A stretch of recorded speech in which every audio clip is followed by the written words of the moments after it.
सांस लेते समय हवा नाक या मुंह से प्रवेश करती है और ट्रेकिया अथवा हवा के पाइप के माध्यम से शरीर में गुजरती है।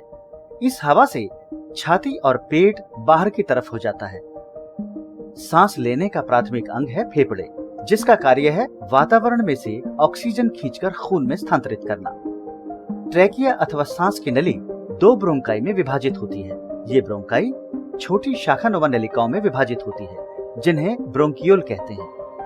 ब्रोंकियोल लाखों छोटी हवा की थैली जैसी संरचना में खत्म होती हैं, जिसे एल्वोलाई कहते हैं। एल्वोलाई चारों तरफ से छोटी छोटी रक्त वाहिकाओं से घिरी होती हैं, जिन्हें कैपिलरी कहते हैं। एल्वोलाई से ऑक्सीजन रक्त में प्रवाहित होती है और कार्बन डाइऑक्साइड रक्त प्रवाह से एल्वोलाई में आ जाती है।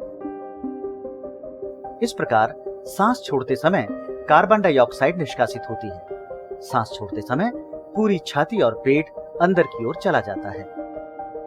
निमोनिया के दौरान फेफड़ों का कार्य प्रभावित होता है।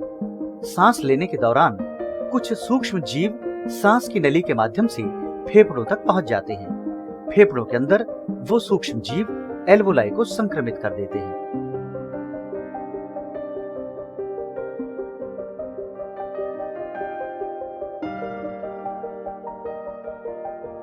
संक्रमित होने पर एल्वोलाई में पस जैसा द्रव इकट्ठा हो जाता है, जिसके कारण एल्वोलाई के अंदर ऑक्सीजन व कार्बन डाइऑक्साइड के आदान प्रदान हेतु जगह कम पड़ जाती है। इस दौरान शरीर की ऑक्सीजन की आवश्यकता तो उतनी ही रहती है, जिसको पूरा करने के लिए बच्चा और तेजी से सांस लेने लगता है। फेफड़े भी तेजी से काम करते हैं। साथ ही बच्चा भी छाती अंदर बाहर पहले के मुकाबले ज्यादा तेजी से खींचता है। इस प्रकार सांस लेने में अधिक परिश्रम करना पड़ता है और बच्चे को जोर से ताकत लगाकर सांस लेना पड़ता है, तो छाती की दीवार अंदर की ओर धंस जाती है।